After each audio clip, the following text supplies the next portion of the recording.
The first thing I want to say, I'm afraid, is going to be a little disappointment to you. We are going to hear and speak a great many words this week about the nature of consciousness. Not a single one of them is going to be absolutely true. If we want to speak the truth about the nature of consciousness, experience or reality, we would have to remain silent. And that is why it is said that the highest teaching is silence.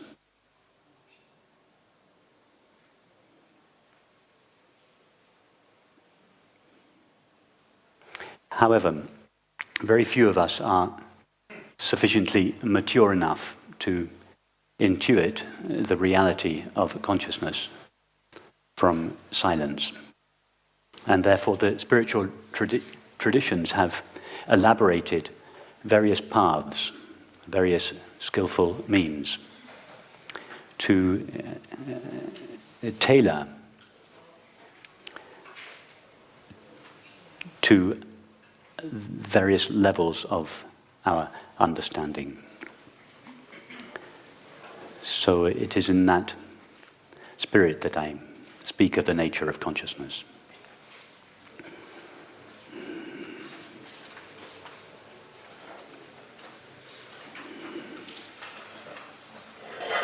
And the first thing I would like to do is to give a definition of consciousness.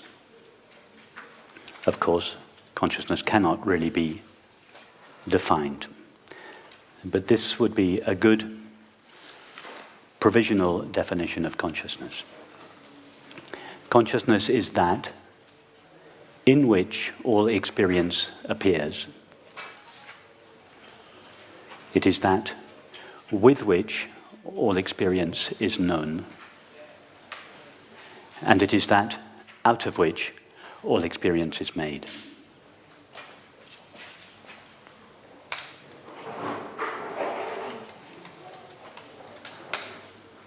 I'll just repeat that. Consciousness is that in which all experience appears.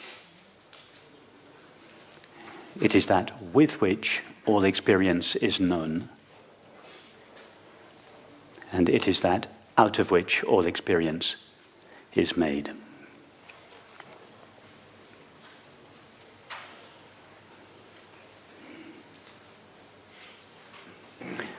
What do I mean by experience in this context? Anything objective.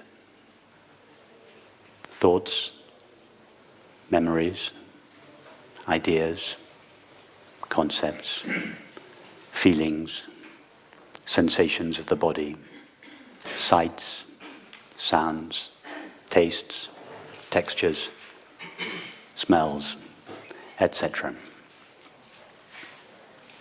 All of these appear in something.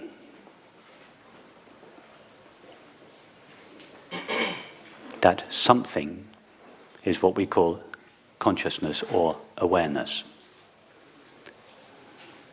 The common name for it is I, or myself. The religious name for it is God's infinite being. But all these refer to that in which experience appears, with which it is known, and ultimately out of which it is made. Now, even from a conventional point of view, our thoughts and feelings appear within ourself.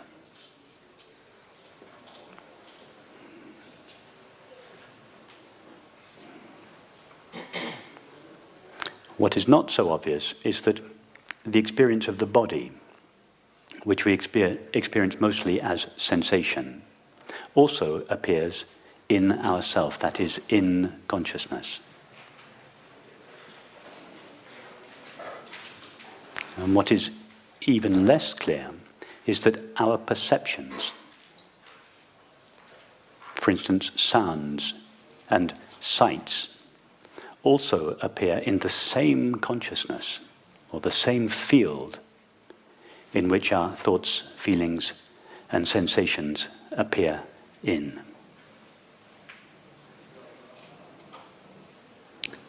So I just want to pause there and make sure that you are really connecting with what I am suggesting and not just intellectually agreeing or disagreeing. So take a thought or allow a thought or a series of thoughts to appear. And just ask yourself the question, or notice that those thoughts appear in some kind of field. They appear in something.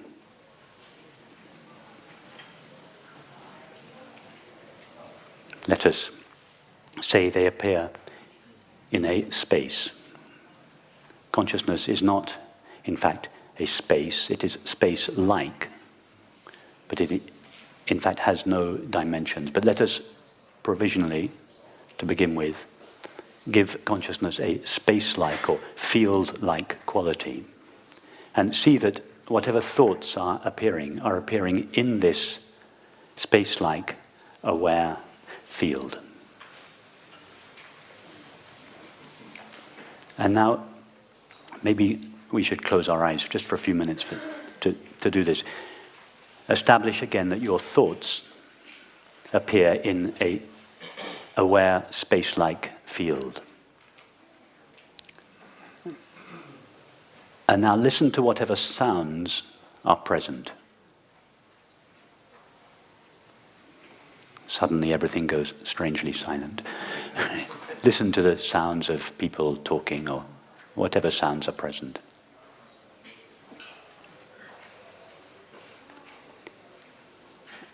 And now with your attention, go back and forth between the thought and the sound.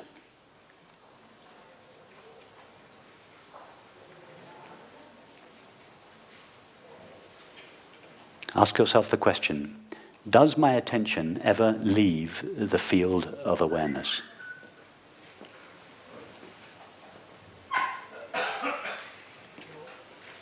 Notice that the sound appears in exactly the same field as the thought appears in.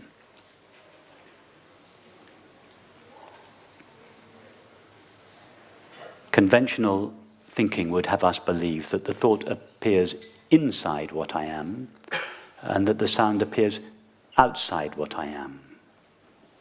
But if we look for the line that divides the two in our actual experience, it is never found. The line is on the map, but never in the territory. The line is in belief, but never in experience.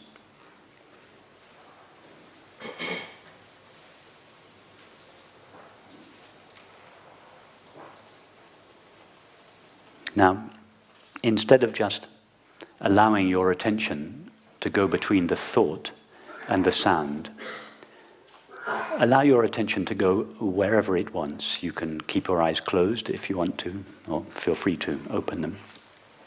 Just allow your attention to range freely over the entire realm of your experience. And have a single question in mind. Does my attention ever leave consciousness? Does my attention ever leave the field of awareness?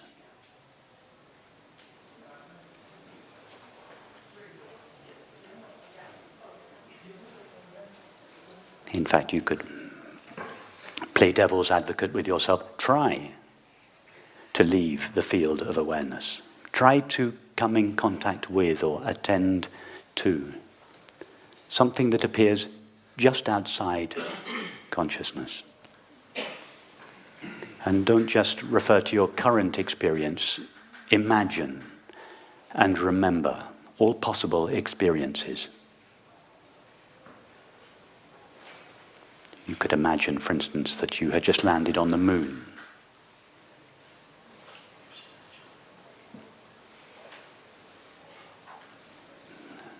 completely new set of perceptions appear to you. Do those perceptions appear in consciousness or outside consciousness?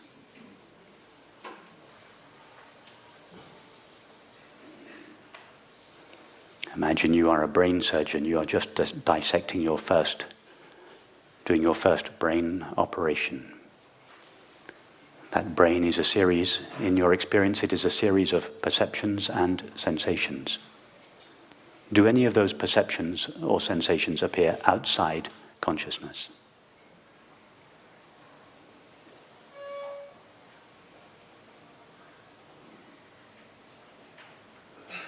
Imagine you are deeply depressed.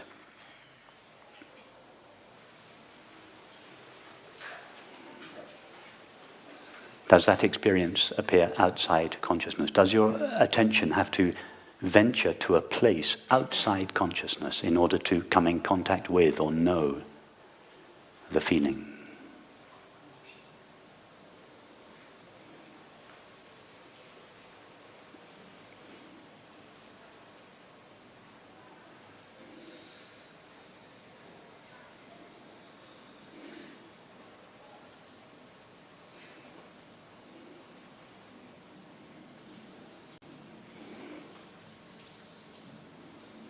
See, simply and clearly, that nobody has ever, nor could anyone ever, come in contact with anything outside experience.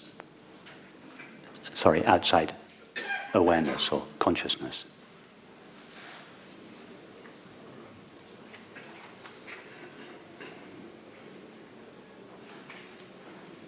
Strangely, our entire world culture is founded on a single belief. And the belief is this: there is a substance that exists outside consciousness. They call it matter.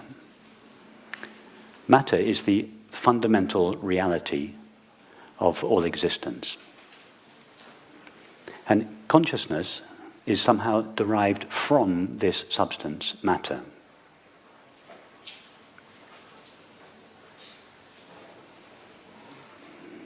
Whether we realize it or not, almost all our thoughts, feelings, activities, and relationships are founded upon this primary assumption.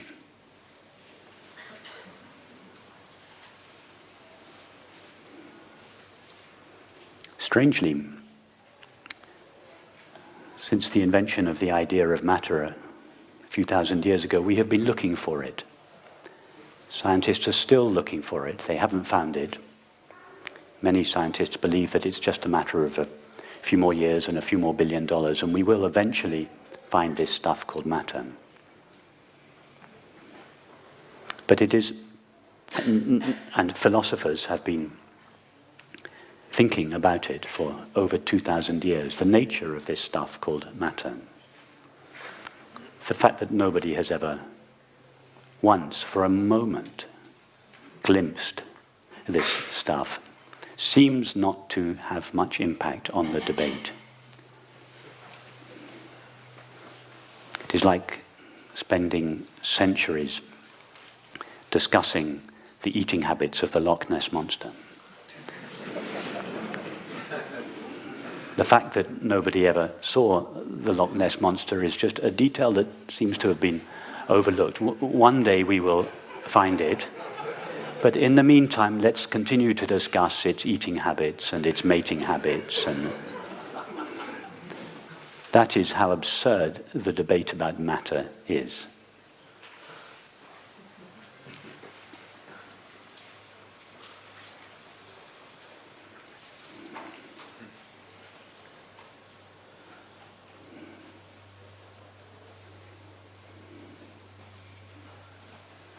This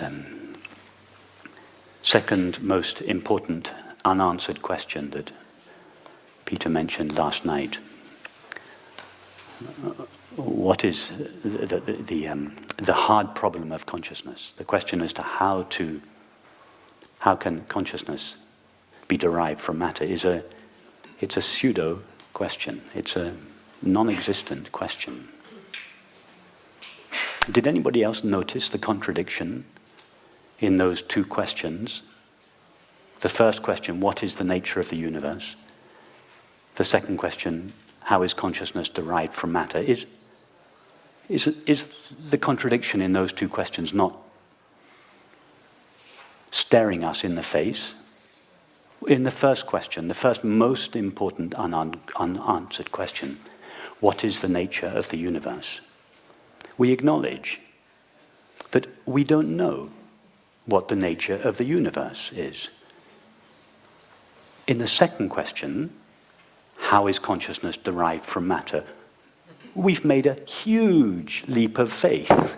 We've presumed the stuff called matter, having already acknowledged in the previous question that we have no idea what the universe is made of. And then we ask the question, how is consciousness derived from it? I mean, do you have to be an astrophysicist to notice the contradiction there?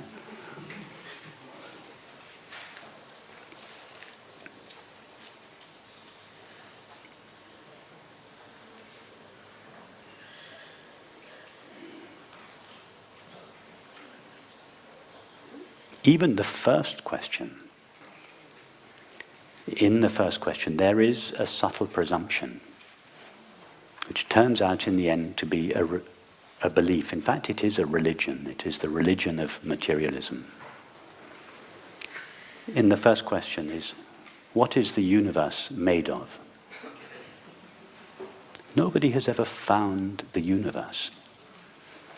Has anybody here ever had an experience of the universe as it is conceived to be?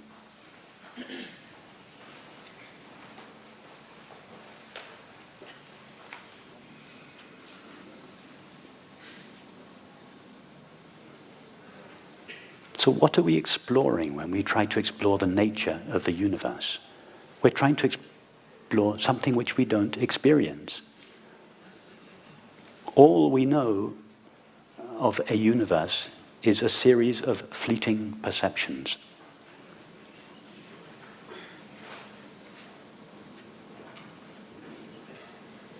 And perceptions appear in consciousness. Therefore, until we know the nature of the consciousness in which our perceptions appear, it is not possible to know anything that is true about the perceptions themselves.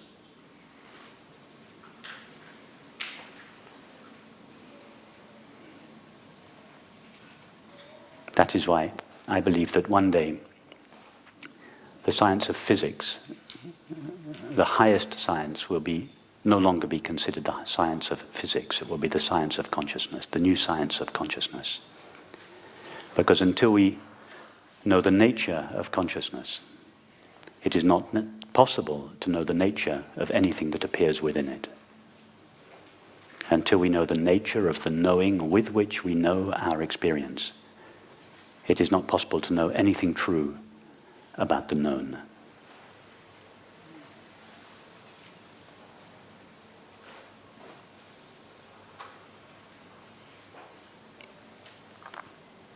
So we might ask, why is consciousness a more legitimate field of study than the universe?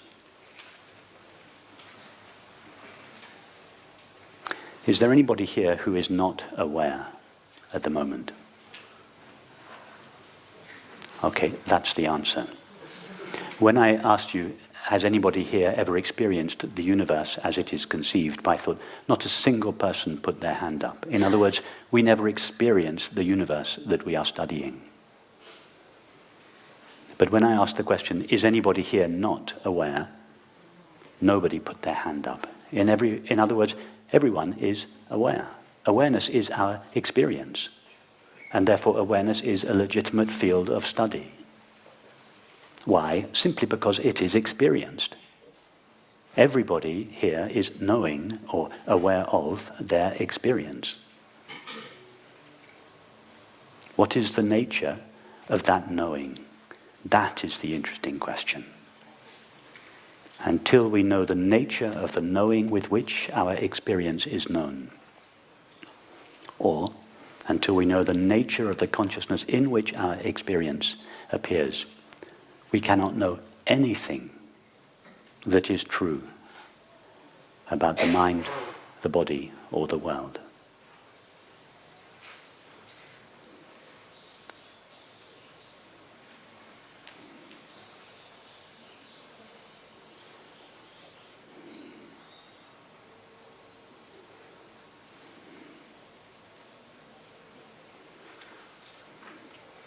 So, how are we going to find out about the nature of consciousness or awareness?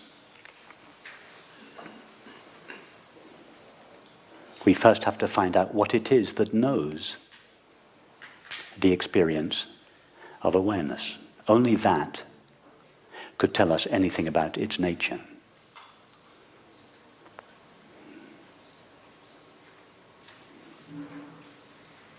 If I were to ask each of you now the question, are you aware?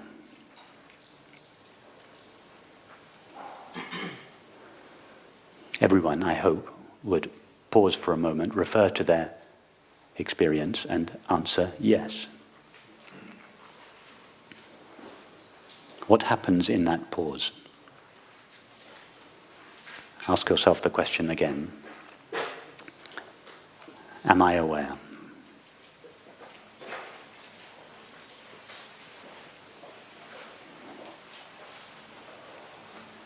And just remain for a while in that pause before thought answers yes.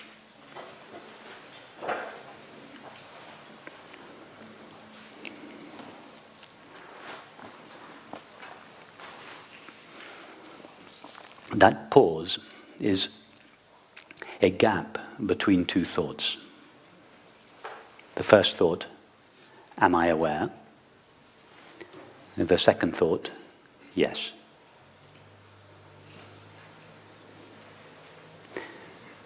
During the first thought, am I aware, we are not yet quite sure that we are aware.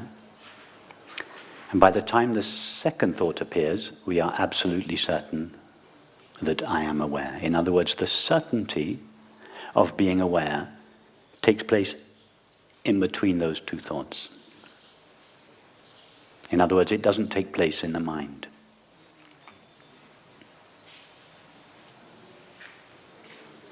When we hear the question, am I aware?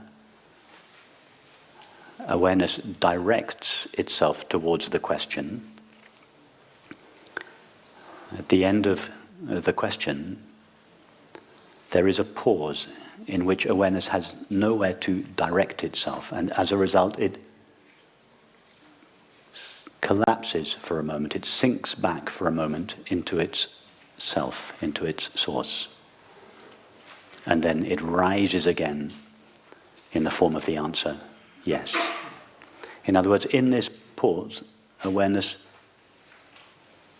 tastes itself momentarily.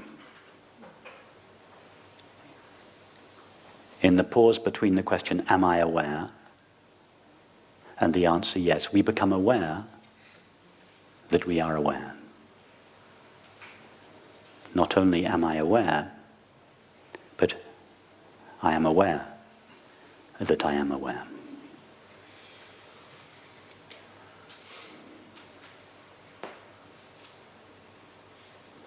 In other words, in that pause, consciousness knows itself. It recognizes its own being.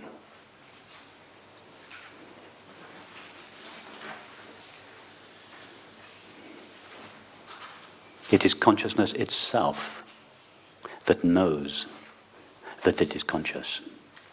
It is awareness itself that recognizes its own being.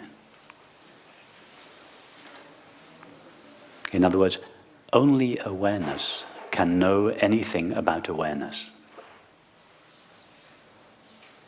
The finite mind, that is thought and perception, can tell us nothing about awareness. It is an expression of awareness. It is made of awareness. But it cannot know anything about awareness, because the finite mind can only know something objective. It's very easy to test that out in your experience. Try now to think of something that has no objective qualities.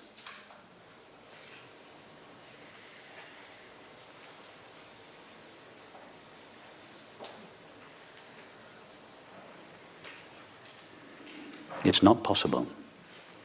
The very best we can do is manufacture a blank object that mimics the presence of awareness.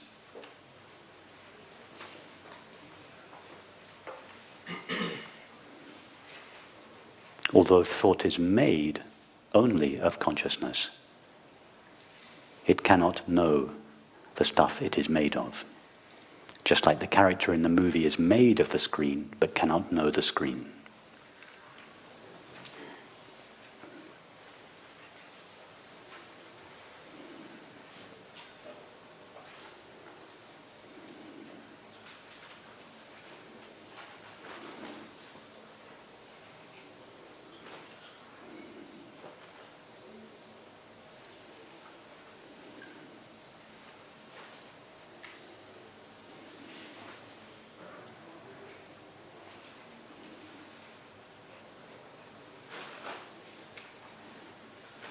Consciousness itself is an aware field. We're adding, by saying it's a field, we're adding a space-like quality to consciousness. Consciousness is not, in fact, a field. It has no dimensions at all. We could say it is more like a presence. But as we've just discovered, it's not possible to think, let alone speak, of something that has no dimensions. So in order to speak of the nature of consciousness, we give it this space-like quality, and we describe it as the space of awareness in which all experience appears. Or the screen of awareness on which all experience appears.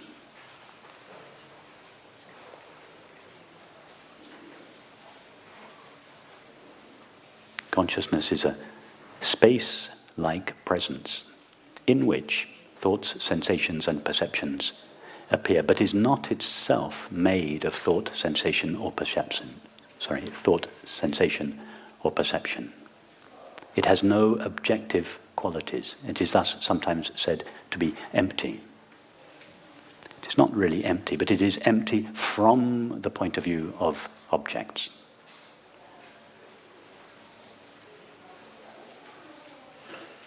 It is all empty of all objective content or quality.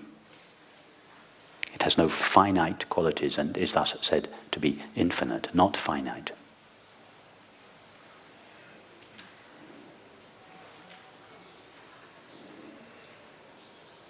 Being infinite, empty, not finite, there is nothing in it which can divide it.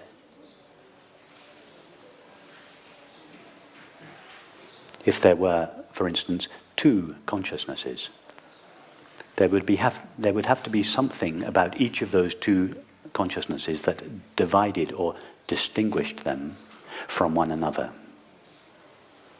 And those distinguishing qualities would be finite limits. But nobody has ever experienced a finite limit to consciousness. When I say nobody, I don't mean to suggest that it is a person that experiences consciousness. It is consciousness that experiences consciousness. It is awareness that is aware of being awareness. If we ask thought about the nature of awareness, thought will tell us that every single body has its own package of awareness. But if we ask the one who knows, that is, if we ask awareness itself, what do you know about yourself? What is your experience of yourself? Awareness will reply, if it could speak, I have no knowledge of any border or distinction or form in myself. I am a single, open, empty, indivisible, intimate field.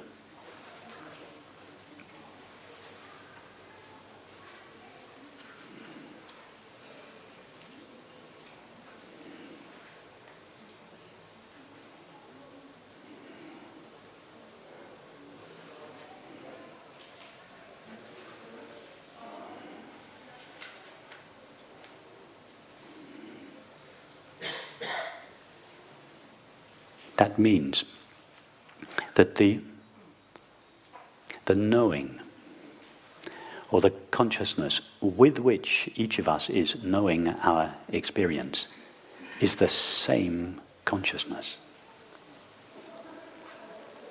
It means that consciousness can never be divided into parts, or objects, or selves.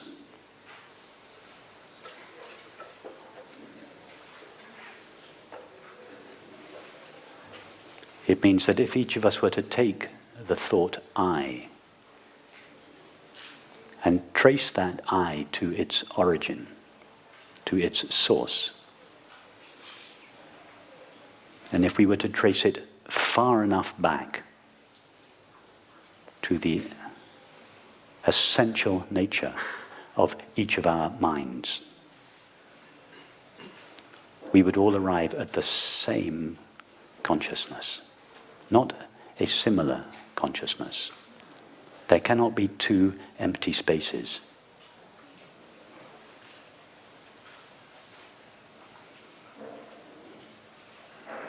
The knowing with which each of us knows our experience is the same knowing. Each of our finite minds is precipitated out of the same infinite field of consciousness. Each of our finite minds is a modulation of the same infinite space-like field of consciousness. Some of our finite minds, if you think of each finite mind like a field, some of our finite minds overlap. Part of our finite minds overlap. We call that the outside world. Part of the fields of our finite minds don't overlap. We call those our thoughts and feelings. The religion of materialism uses the fact that we all experience the same world as proof that there is a world made out of matter outside consciousness. The reason we all experience the same world is not because there is a world made out of matter appearing outside consciousness. It is because each of our finite minds are precipitated within and from the same field of infinite consciousness. It is because our minds share consciousness that we feel we share the world. We do share the same world. The world we share is made of consciousness, not matter.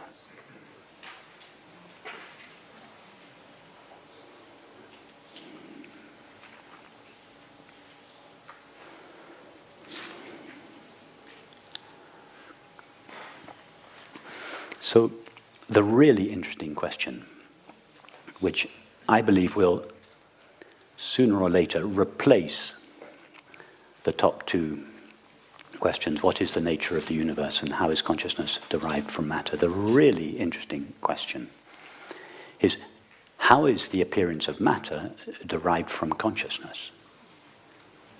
In other words, we will start with consciousness. Why?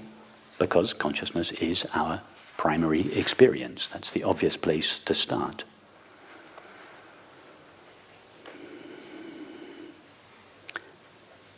How is it possible for consciousness or awareness, which is seamless, indivisible, it has no objective qualities, and therefore cannot be divided into parts and selves, how can it appear as a multiplicity and diversity of objects and selves?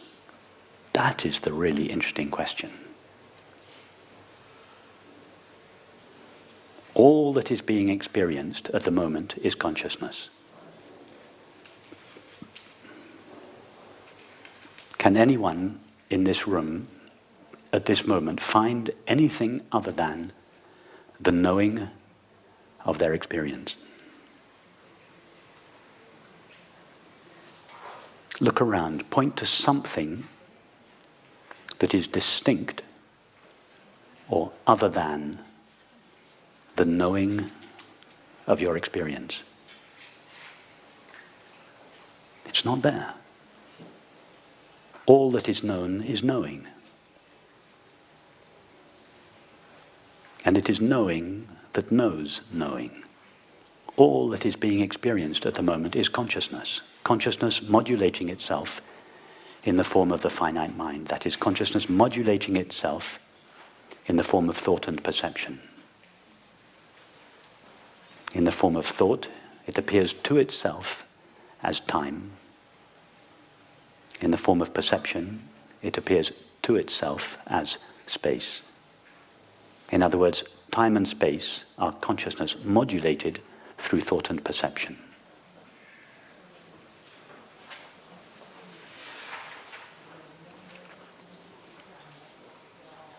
How does something which is infinite take on the appearance of something that is finite? A multiplicity and diversity of finite objects.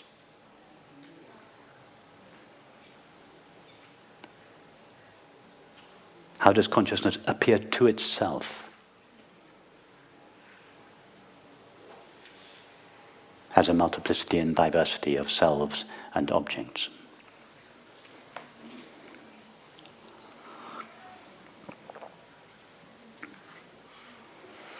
I'd like to, in an attempt to answer this question, I'd like to give you an analogy.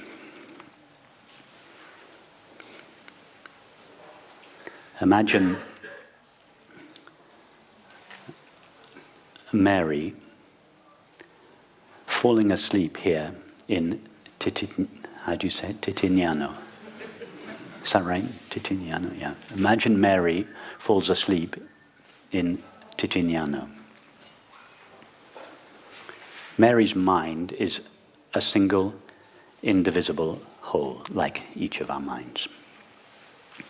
And Mary dreams that she is Jane walking the streets of New York.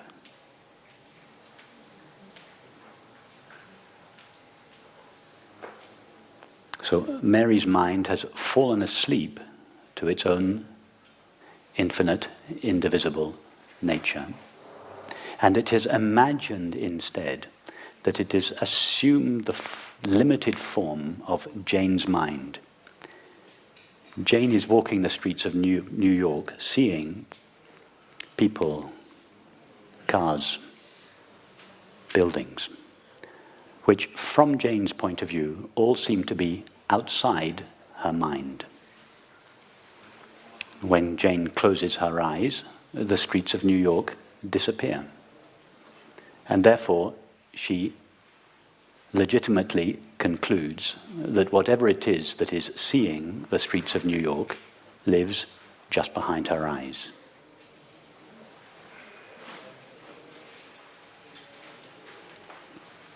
This and other similar experiences convince Jane that the knowing with which she knows her experience lives just behind her eyes or in her chest. In other words, in her body. And all her thoughts and feelings, her subsequent activities and relationships are consistent with this belief.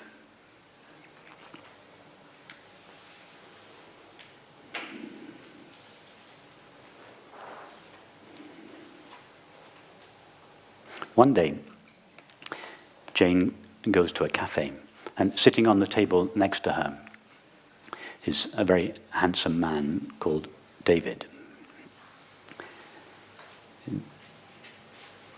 David and Jane notice each other.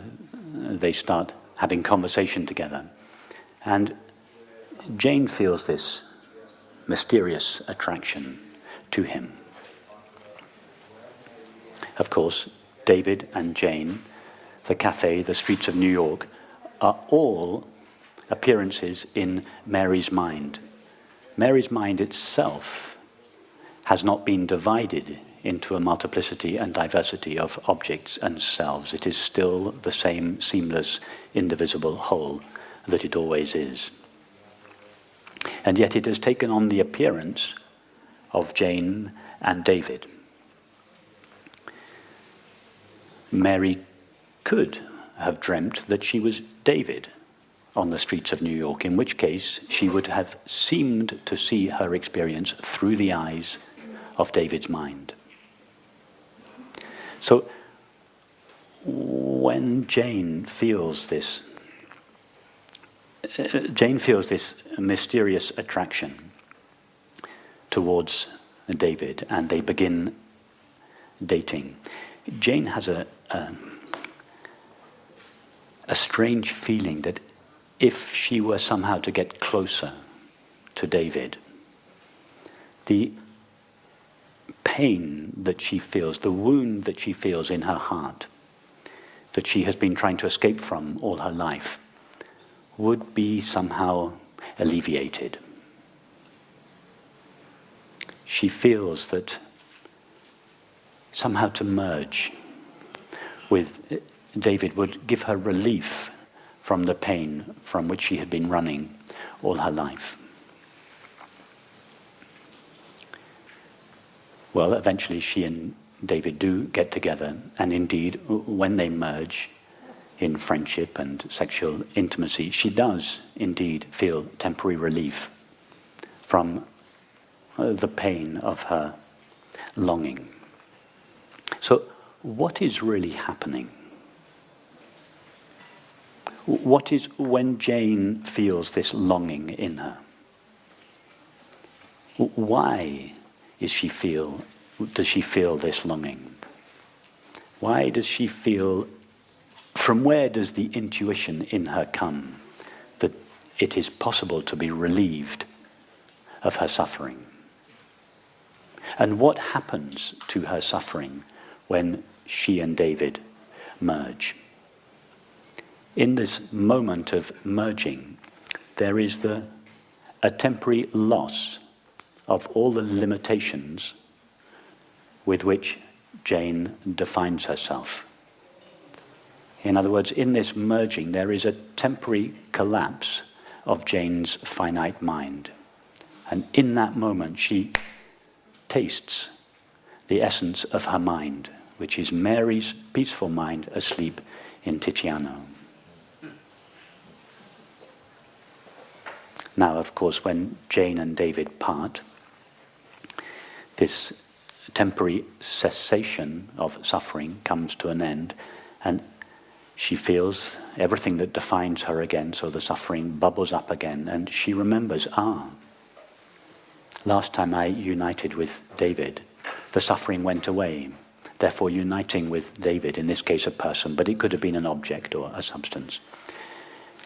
Last time I united with this person, the suffering went away. Therefore, uniting with a person, an object, a substance, an activity must be the way to get rid of my suffering. So she goes again and again and again and again to the object, to the substance, to the activity, to the relationship, in order to find relief from her suffering. And indeed, each time she unites with the object, activity, substance, or relationship, she does find temporary relief.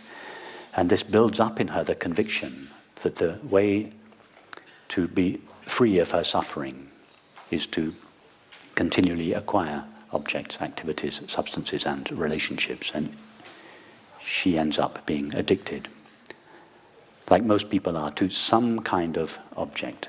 The subtlest object is, of course, thought. This is the main addiction. It's free and not bad for our health, so it's an addiction that doesn't normally get labeled as addiction. But nevertheless, it is an object towards which we give our attention, for mainly in order to distract ourselves from this wound of separation, which all apparently separate selves carry around within themselves. This wound of separation, this longing for freedom, for peace, for happiness and love, is in fact an echo in us of the nature of Mary's mind. Mary's mind is at peace, free, asleep in Titiano. And the memory of this freedom lives in us all. This longing for freedom, for peace, for happiness, that each of us feel, is in fact the echo in each of our finite minds as the true, an echo of the true freedom of infinite consciousness. There is no other freedom other than the freedom of infinite consciousness. Infinite consciousness is freedom, peace, happiness itself. And the desire that each of us feels for that freedom, for that peace, that happiness, and that love is the pull that infinite consciousness exerts on the finite mind. The finite mind feels that pull in the form of suffering. I long for happiness. The separate self feels that it is doing the longing. It is not. It is infinite consciousness that is exerting a force on the finite mind, drawing it back into itself. It is in fact the pull from infinite consciousness on the finite mind that is what the finite mind calls the desire for happiness.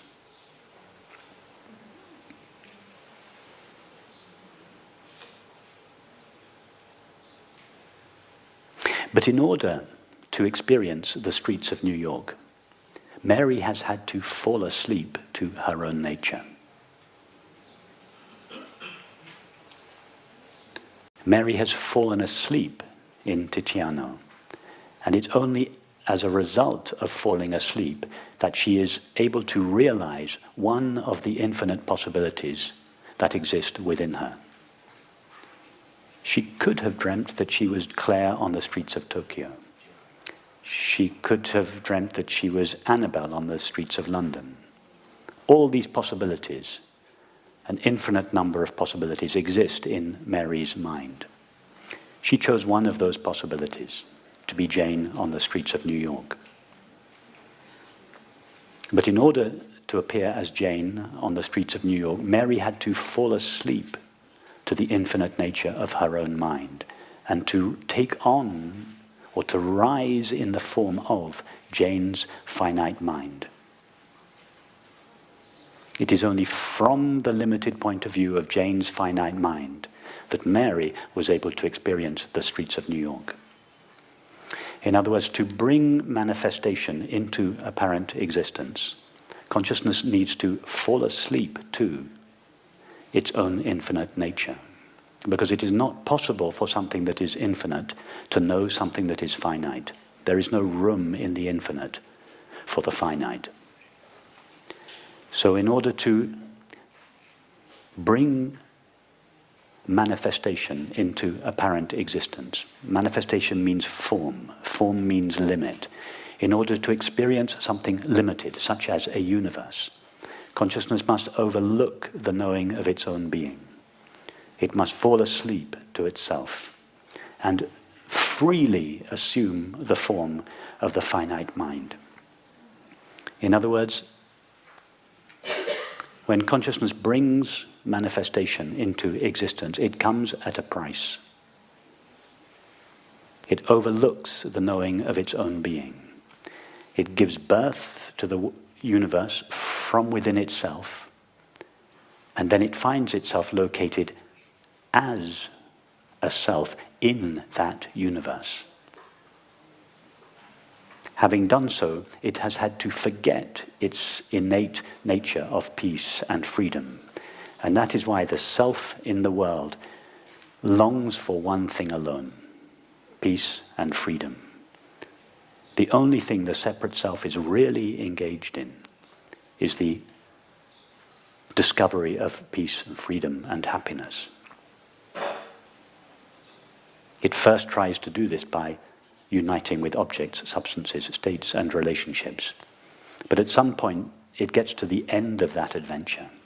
It realizes that it can never be fully satisfied by objective experience. And that is when the real journey back home begins. When Jane on the streets of New York asks herself, what is the nature of my mind? And Jane notices that nothing in life really satisfy her. She has numerous relationships. She tries all the substances. They all give her temporary relief, but none of them give her the lasting happiness she truly desires.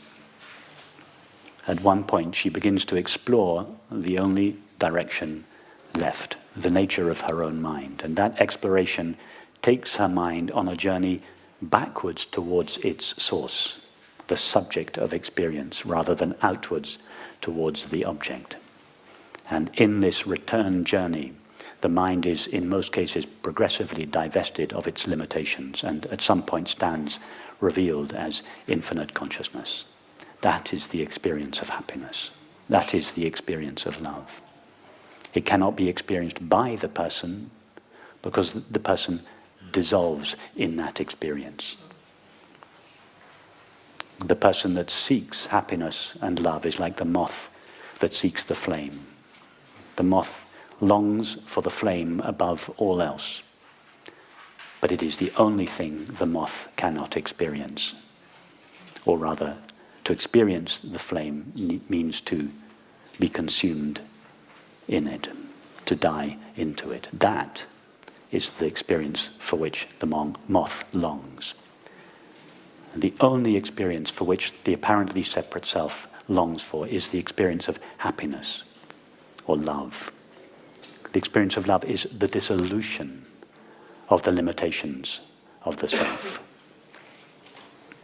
It is not an experience that the separate self can have. It is an experience in which the separate self dies.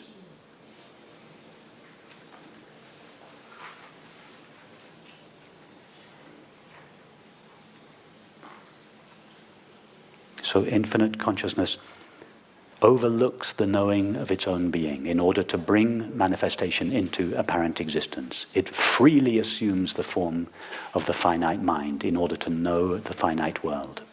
That is why we always seem to know the world from the point of view of an inside self.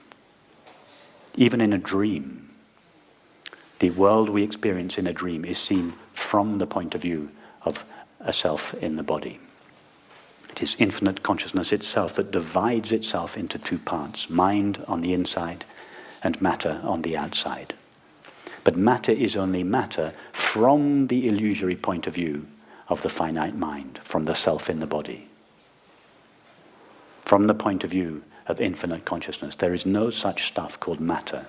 There isn't even any stuff called the finite mind. There is only its own infinite, intimate, indivisible being, which never actually ceases to be itself. It never comes in contact with or knows anything other than itself. Which means that all of this, our current experience, I'm not talking abstract philosophy here, I mean the very experience that each of us is having here is only infinite consciousness itself, assuming the form of the finite mind and appearing to itself as a world.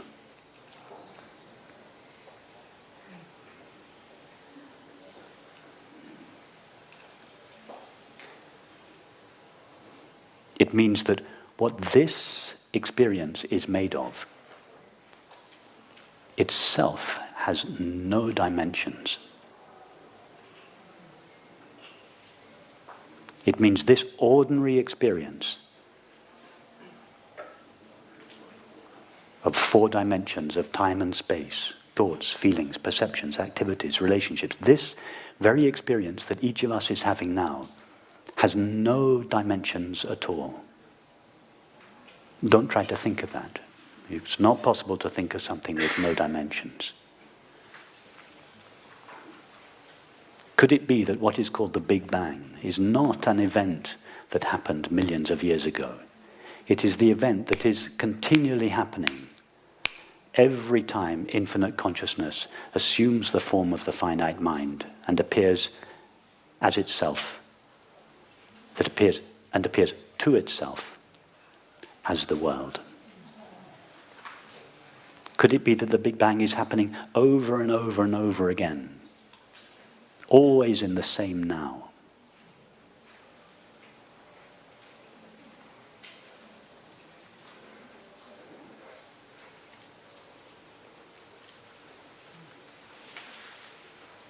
But that when consciousness does assume the form of the finite mind and appear to itself as the world, no real world made out of matter comes into existence. Existence comes from two Latin words, ex and sistere, meaning to stand out from. Nothing stands out from consciousness. Nobody has ever found a place outside consciousness. No thing comes into existence. Objects borrow their apparent existence from God's infinite being, the only being there is. Infinite consciousness, commonly called I. That means the very I that each of us is now feeling as myself, the I that I am. That I is infinite consciousness. It is the reality, the substance, the stuff out of which all experience is made.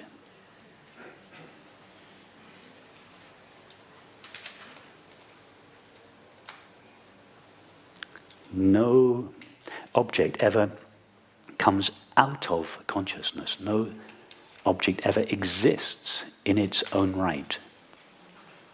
The existence, the seeming existence of all things belongs to infinite consciousness, just like the apparent existence of characters in a movie, in fact, belongs to the screen or is the screen.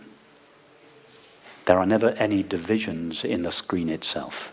The divisions are always in the appearances, never in the reality. It means this very experience that each of us is God's infinite being alone. There is nothing else being experienced now other than infinite consciousness. And it is infinite consciousness itself that is refracting itself into a multiplicity of finite minds and appearing to itself as a multiplicity of finite worlds. But from consciousness's point of view, it is never experiencing anything other than its own intimate, infinite self.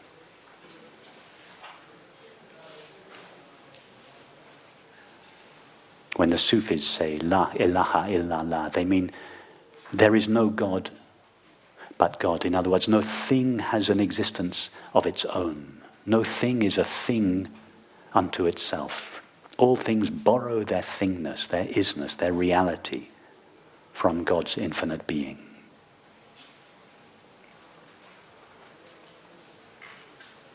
God's infinite being shines in each of our minds as the knowledge I am.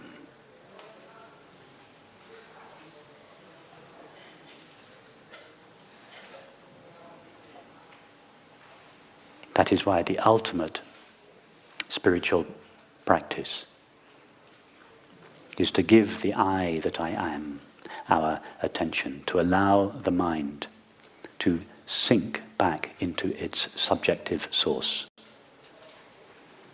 And as it does so, it is temporarily, in most cases, occasionally, suddenly, divested of its finite limitations and stands revealed as infinite consciousness, God's infinite being, the only being there is, the heart that we all share, the heart that we all are.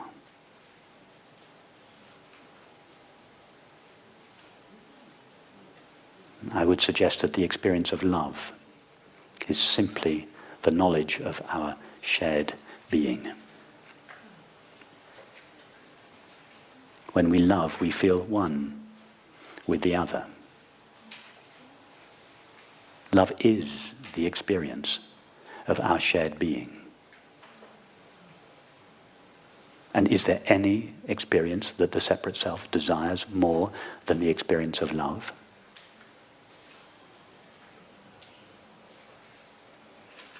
In other words, what the separate self longs for above all else is simply to be divested of its separateness. That is all the separate self ever truly desires.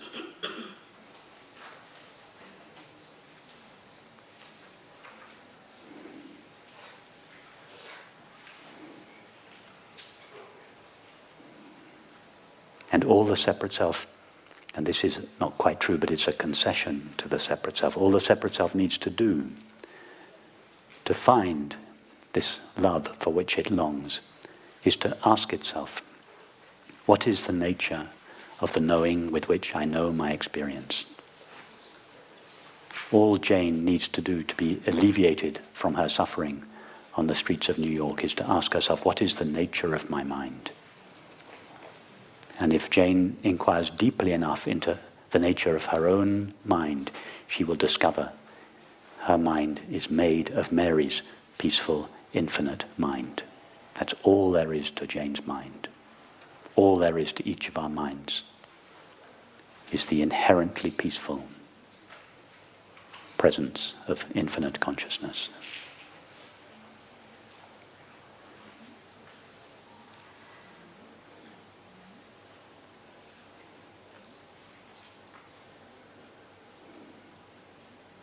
Love is a place. And through this place of love, move with brightness of peace all places.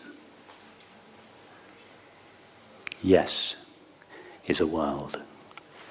And in this world of yes, live, skillfully curled, all worlds. That's E. E. Cummings. Love is a place, and through this place of love, move with brightness of peace, all places. Yes is a world, and in this world of yes, live, skillfully curled, all worlds.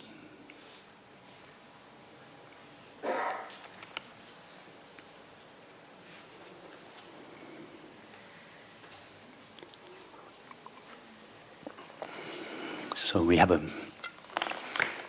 few minutes left. Is there anything you'd like to discuss? Yeah.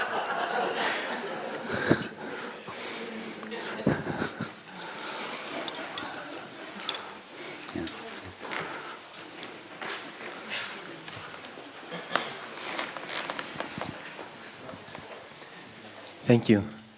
You said that the only way for us to truly achieve that which we are so longing for and desiring is to experience that infinite consciousness, but that infinite consciousness can only be experienced with the dissolution of the self. Not the dissolution of itself, the dissolution of its apparent limitations. Consciousness cannot dissolve. What would it dissolve into? That's what I meant, sorry. We can't get further back in our experience than consciousness.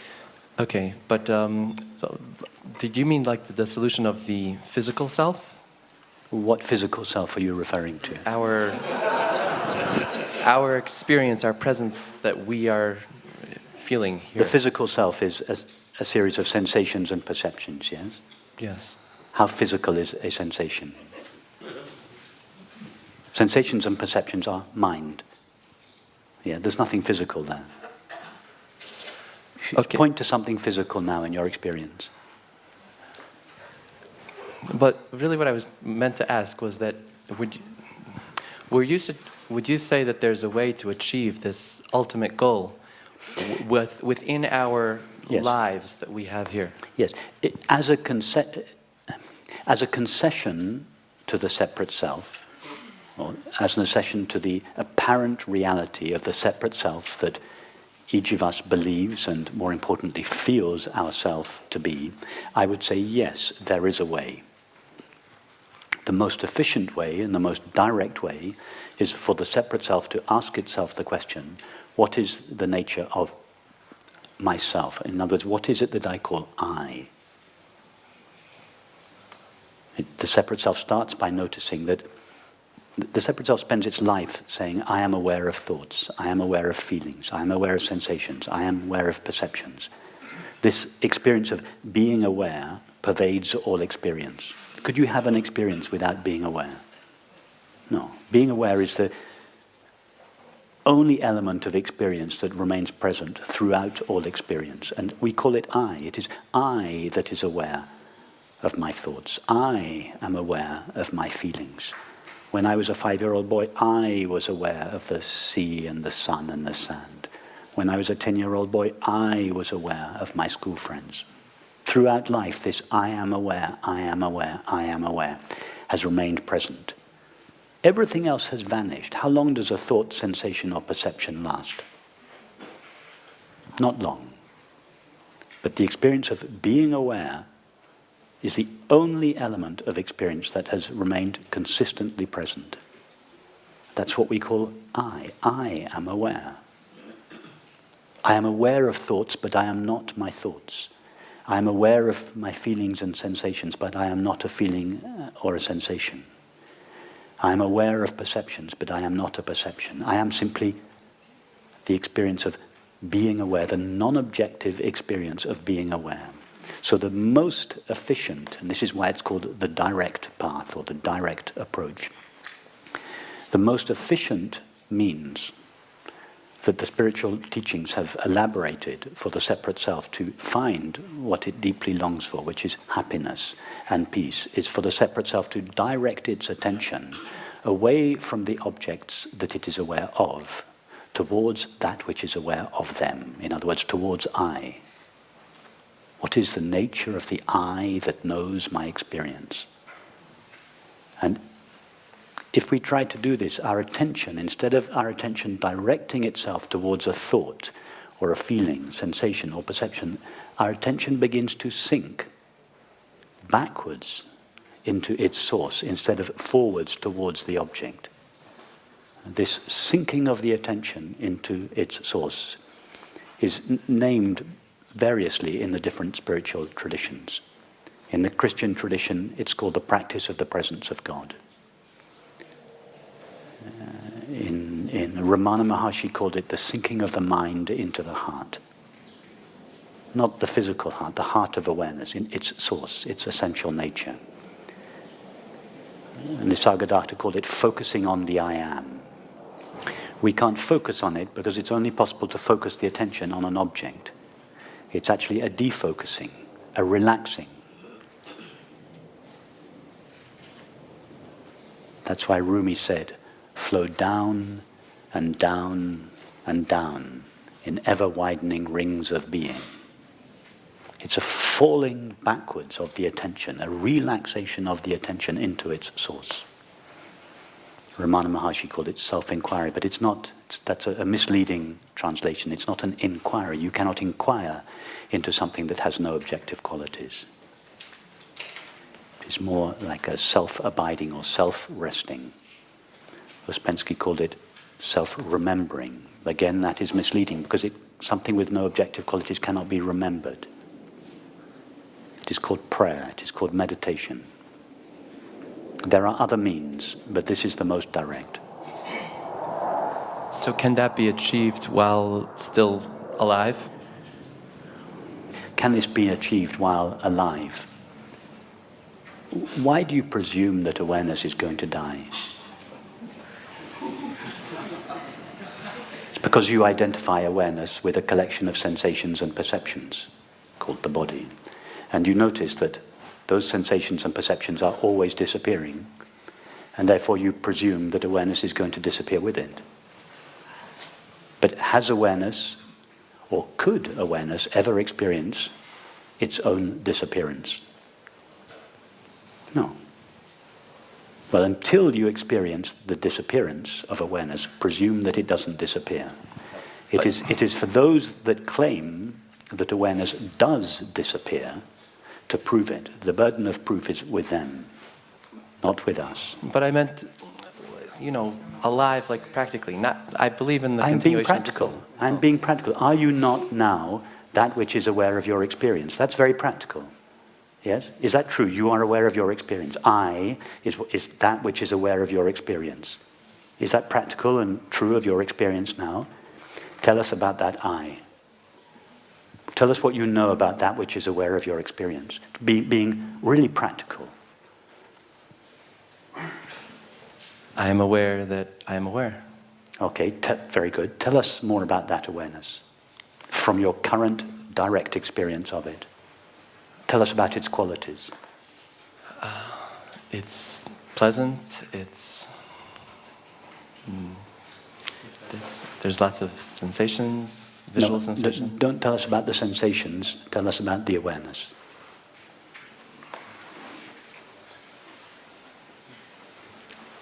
The only thing I think I could say is that it's present and Perfect. aware. Perfect. It's present and aware. If all you can, that's perfect. If all you can say about it, and you're speaking from your experience, I can see that. You're not talking abstract philosophy. You're being practical. You yourself said, all I can say about myself is that I am present and aware. Can you find any edges to that awareness? No. Does it start and stop in your experience?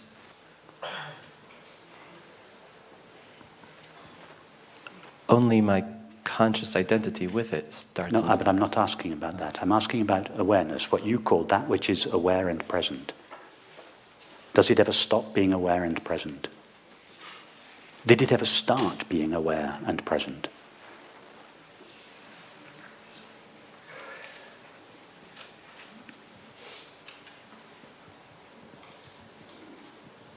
I suppose not.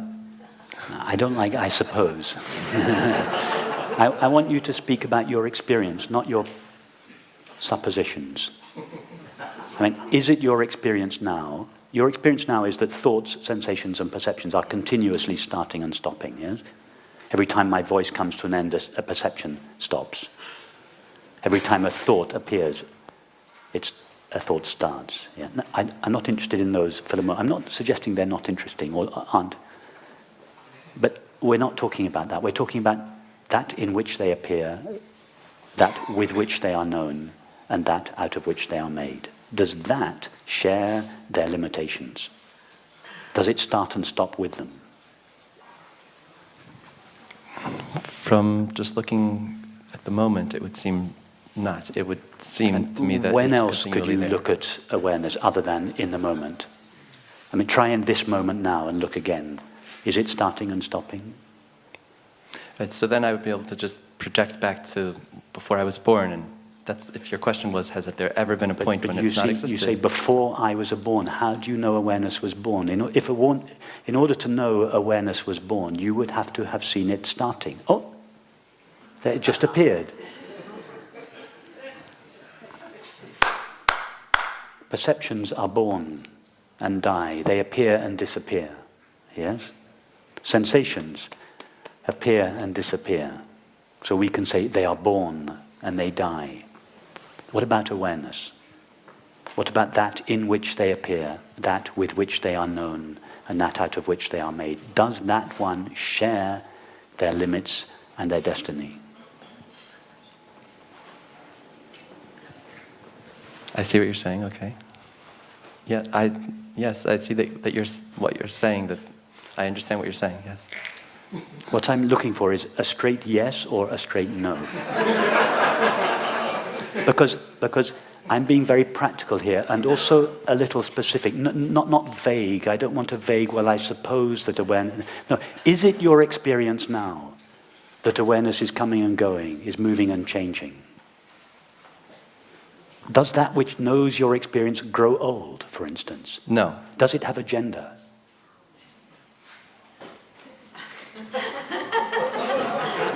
Does it have a nationality? Is it located in space? Our only knowledge of space is perception. Perception is located in it. It is not located in perception. If we ask awareness, the reason you're having difficulty is because you're fluctuating between awareness and the mind. You're used to asking your mind about the nature of experience. I'm asking awareness, the one that knows experience. But I'm asking awareness to tell us about itself, not about the world. What does awareness know about itself? And if we ask awareness, what is your experience of yourself? Because you are the only one that knows yourself. The mind knows nothing of awareness. Science can tell us nothing about consciousness, because science is thought, and thought knows nothing of consciousness, although it is made of it. Only consciousness can know about consciousness. Only awareness can know awareness. And if we ask awareness, what is your experience of yourself? If awareness could speak, it can't. But if it could speak, it would say, in my own experience of myself, I am eternally present. I have no limits, and thus I am infinite. I cannot be disturbed, and thus I am peace itself.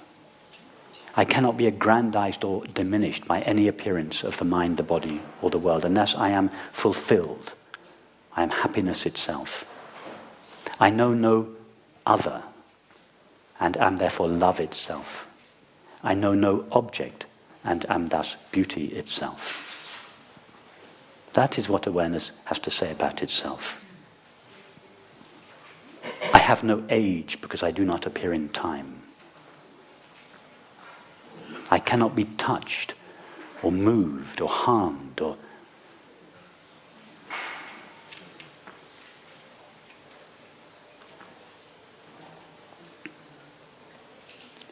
the poet Shelley, Percy Bysshe Shelley said, "Life, like a dome of many-coloured glass, stains the white radiance of eternity."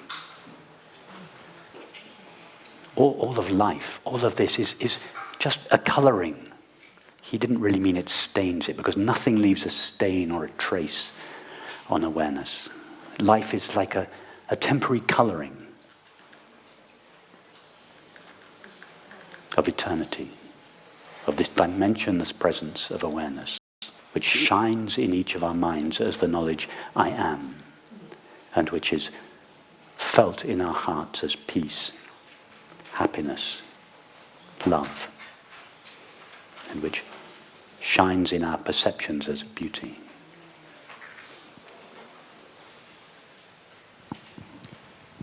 So, if I may just paraphrase, then the answer is that yes, we can experience this at any time, this ultimate happiness, Yes. by just accessing and Yes. that awareness. Yes. Yes, and that awareness is as close to us now as the screen is to the image. In other words, it's closer than close. There isn't even one thing called an image and another thing called a screen. Your entire experience now is made out of consciousness. It's closer than close. There is no you, there is no separate you present for consciousness to be close to or far from. You are the very consciousness for which you are in search. That the self that seeks consciousness is like a fish in the ocean in search of water. It is swimming in the stuff for which it is in search.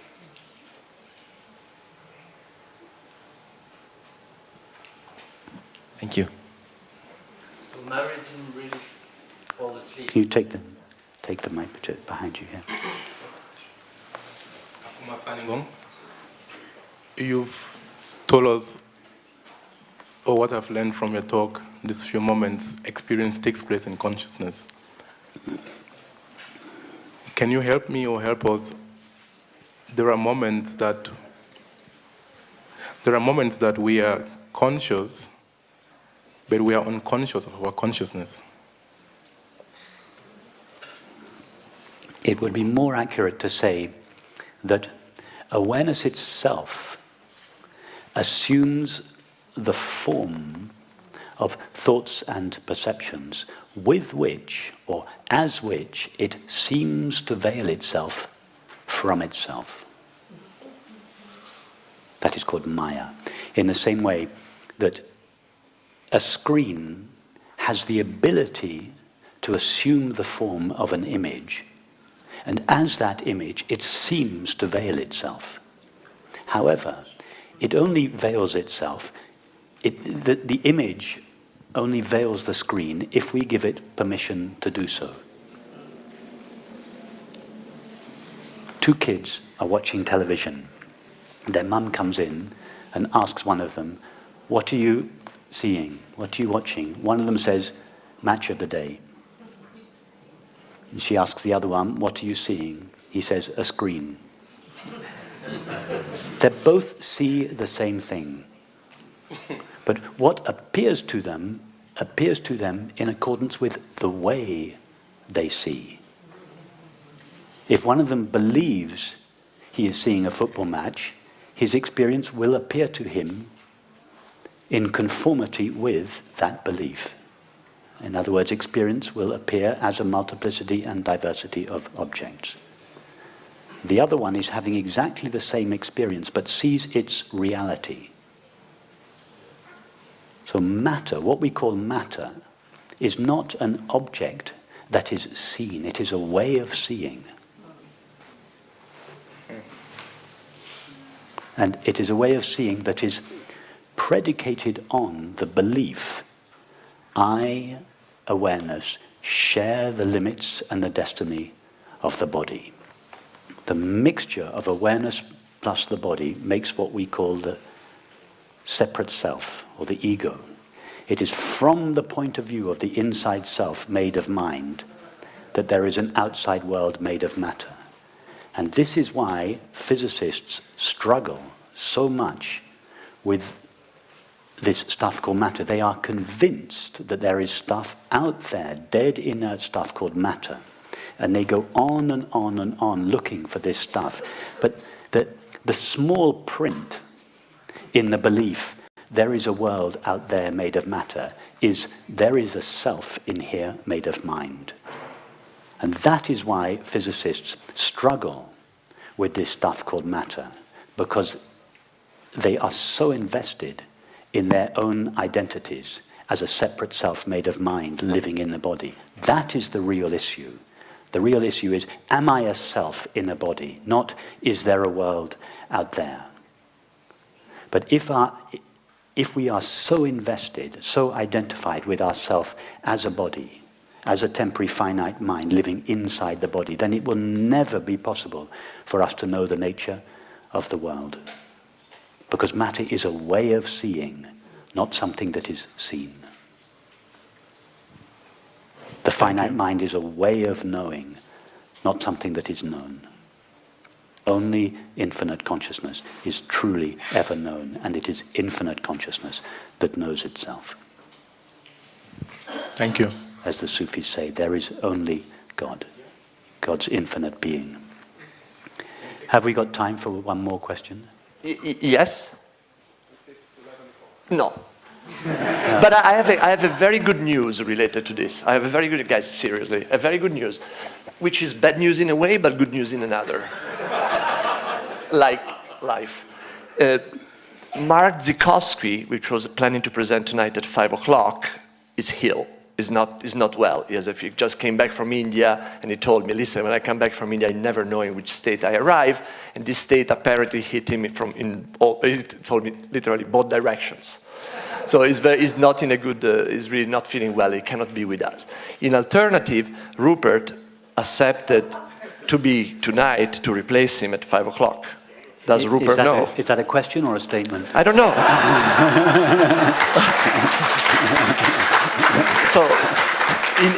So that's the good news is that all your question will have, instead of the extra 5 minutes scrambling me, we have an hour to scramble me tonight. Okay. Right? It's okay? Yeah. So please come back tonight it is at 5 o'clock, I believe. Yeah, at 5 o'clock in this place, in the piazza, and Rupert will do another plenary presentation. Okay? Fine. Yeah, sure. Great. Okay.